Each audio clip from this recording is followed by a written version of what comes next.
안녕하세요. 보도부의 이슈 스케치 보이스의 백채원 기자, 박수영 기자입니다. 지난주에 첫 방송으로 시작했던 저희 방송 보이스가 2회차로 돌아왔는데요. 저희 방송 나름 반응이 뜨거웠죠. 맞아요. 교내익명 커뮤니티부터 SWBS 공식 SNS 계정까지 많은 분들께서 저희 방송을 관심 있게 시청해 주셨더라고요. 그러니까요. 제 지인분들도 잘 보고 있다고 연락을 주시던데 저희가 많은 노력을 기울인 방송인 만큼 보이스가 여러분께도 유익한 시간이 되었으면 좋겠습니다. 네, 그렇다면 이번 2회차 보이스 두 번째 방송을 시작해 보려고 하는데요. 이번에 저희 메타버스를 주제로 방송을 준비했습니다. 박 기자님, 제가 드렸던 숙제 해오셨나요? 네, 그럼요. 저희 제페토 캐릭터 만들어 오라고 하셨잖아요. 짜잔! 어머, 최근에 펌을 하신 우리 박 기자님 머리 스타일까지 정말 똑같은데요? 예쁘죠? 백 기자님 캐릭터도 보여주세요. 아, 저는요, 저랑 똑같이 만들지 않았어요. 제 또 다른 모습을 여기서 보여주고 싶었달까요? 신기하다.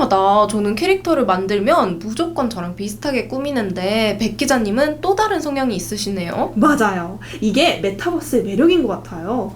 박 기자님처럼 자신과 닮은 모습으로 캐릭터를 만들 수도 있고, 저처럼 자신과 같은 모습은 아니지만 또 다른 나를 여기서 표현할 수 있으니까요.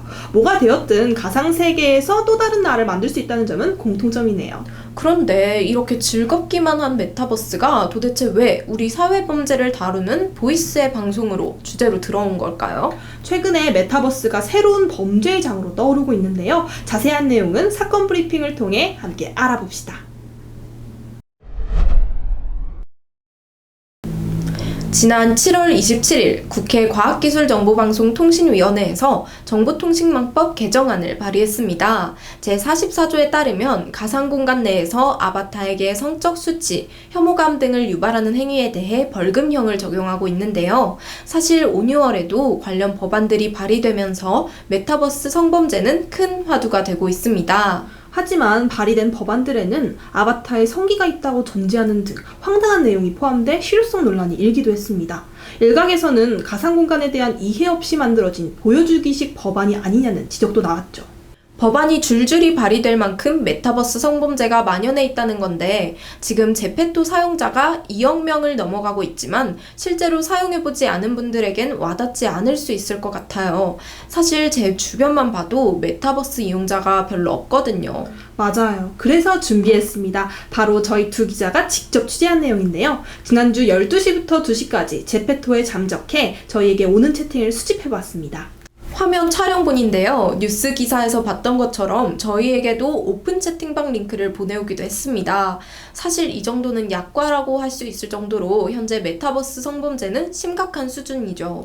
네, 이러한 성범죄는요, 비단 최근에만 발생한 일이 아닙니다. 가상세계 속 성범죄는 플랫폼만 바뀌었을 뿐 그동안 지속돼 왔는데요. 2019년 SNS에 성폭행을 당했다는 글이 업로드됩니다. 한 채팅방에 초대되어 수십 명으로부터 성적인 폭언을 들었다는 경험담의 글이었죠.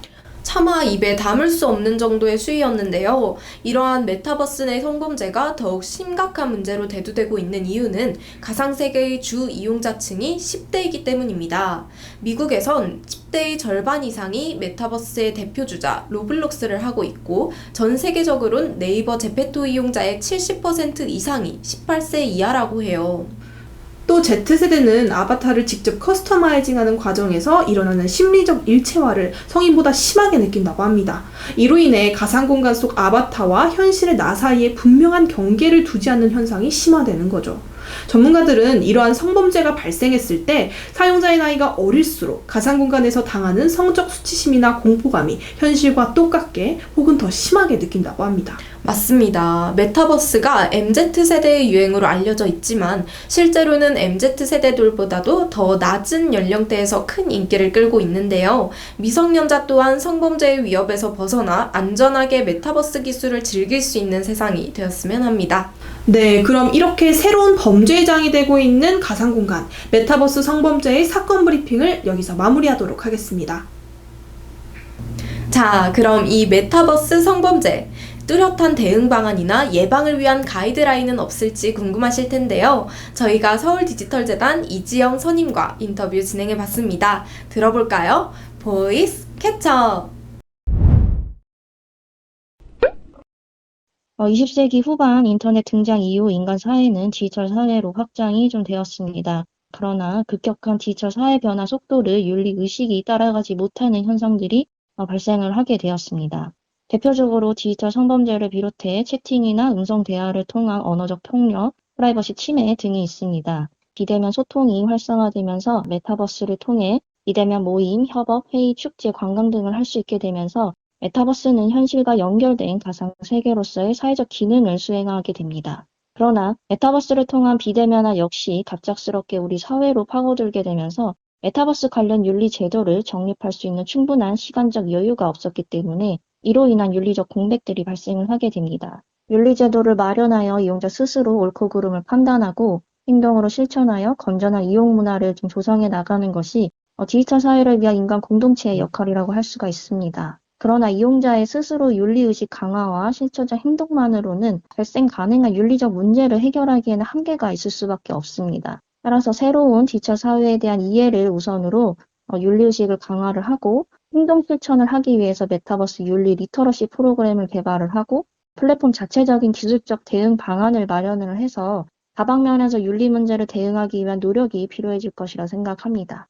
이러한 토대가 마련이 되어야 새로운 디지털 사회가 도래하였을 때 보다 나은 윤리의식과 건전한 이용 문화를 기반으로 새로운 서비스와 콘텐츠가 인간사회에 정착해 나갈 수 있을 것이라 생각합니다. 네, 이 메타버스 안에서 발생하는 성범죄를 처벌하는 것에 대해서도 의견이 갈리고 있습니다. 가상세계에서 발생한 성추행을 현실 세계와 동일시해서 처벌한다는 것 자체가 괴리감이 든다는 거죠. 그럼에도 메타버스 성범죄를 인간 대 인간의 사건으로 적용해 처벌하고 가상공간 내 성범죄 역시 근절이 필요하다는 의견이 있습니다. 한편 실효성이나 부작용에 대한 우려의 목소리도 있는데요. 플레이어 vs 플레이어, 즉 온라인 공간은 인간 대 인간이 아닌 플레이어 간 활동이 일어나는 장소라는 겁니다. 자신의 플레이어가 총에 맞았을 때 본인 역시 죽을 것 같은 고통을 느끼면 이에 상응하는 죄목을 적용할 수 있냐는 거죠. 캐릭터 간 거리두기와 같은 대응책으로 제재할 수 있긴 한데 이를 현실에서까지 형사처벌한다는 점이 적절하지 않다라는 의견입니다. 네, 저희 보이스 메타버스 성범죄를 다룬 두 번째 회차였습니다. 이번 방송은 또 어떻게 보셨을까요? 메타버스라는 단어를 정말 많은 매체에서 익히 들으셨을 텐데요. 저희도 이번 방송을 준비하면서 생각보다 많은 사람들이 메타버스를 이용하고 있고 이에 따라 생각지도 못한 범죄들이 발생하고 있음을 알 수 있었던 것 같아요. 맞아요. 이번 방송은 양인지검이라는 말로 마무리 지어볼게요. 쓰기에 따라 이롭게도 또 해롭게도 된다는 뜻의 고사성어로 쉽게 풀어 양날의 검이라고도 하죠. 메타버스 기반 몰입형 학교폭력 예방 자료가 등장하기도 했고 다양한 플랫폼 서비스가 상용화되며 두각을 나타내고 있지만 어떻게 활용하느냐에 따라 인간에게 이로운 기술이 될 수도 또 해로운 기술이 될 수도 있어 보입니다. 네, 그럼 오늘의 방송 여기서 마치도록 하겠습니다. 다음 편도 기대해주세요. 감사합니다.